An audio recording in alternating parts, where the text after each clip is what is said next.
जसं तुम्ही आता खूप मला आनंद वाटला, आपण कोण कुठले आहेत, कुठल्या गावचे आहेत, माझं गाव कुठलं, तुमचं गाव कुठलं, कुठला तालुका, कुठला जिल्हा, पण आपण जात म्हणून एकत्र आलो का नाही इथं?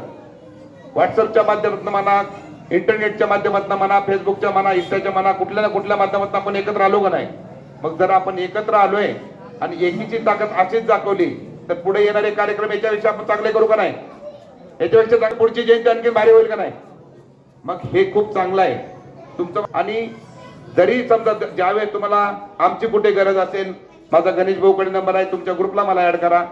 तुमच्यावर वैयक्तिक कुठला अडचण येऊ द्या, कुठलं पॉलिटिशियनच्या येऊ द्या, कुठला अन्याय अत्याचार असू द्या, किंवा काय आपल्या कास्ट सर्टिफिकेटच्या संदर्भात कुठल्या अडचणी असू द्या, किंवा कुठले कागदपत्र पाहिजे असतील, तरी तुम्ही मला एनी टाइम कुठल्याही टायमाला फोन करू शकता. तुम्हाला सगळी मदत केली जाईल. परवाचे तुम्ही उस्मानाबाद कोणतरी बोलले बघा, आता धाराशिवचे तिथे पिंपरी आहे बघा तुमच्या इथं, तिथे एक प्रशांत कोळी, परवा किरण प्रशांत कोळी म्हणून तिथं एकच घर आहे त्या गावामध्ये. त्याला गावातील लोकांनी येऊन त्याला मारहाण केली, त्या घरच्यांना वगैरे, त्यांना सगळ्यांना. त्यांनी ग्रुपवरती आपल्याला मदत मागितली होती. मी स्वतः तिथे गेलो, SP बोललो, सिनियर PI बोललो, आणि संध्याकाळी 10 वाजता पोलिसांच्या गाड्यासहित मी त्यांच्या गावात गेलो.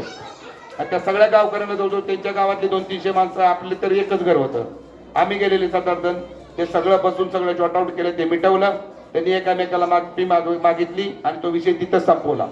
म्हणजे असं झालं पाहिजे. आता उद्या त्यांना पण वाटलं, त्याला मी ओळखत पण नाही, ज्या दिवशी मी त्याचा ह्याच्यासाठी गेलो, त्याच्या प्रॉब्लेमसाठी, त्या दिवशी माझी त्याची ओळख होती.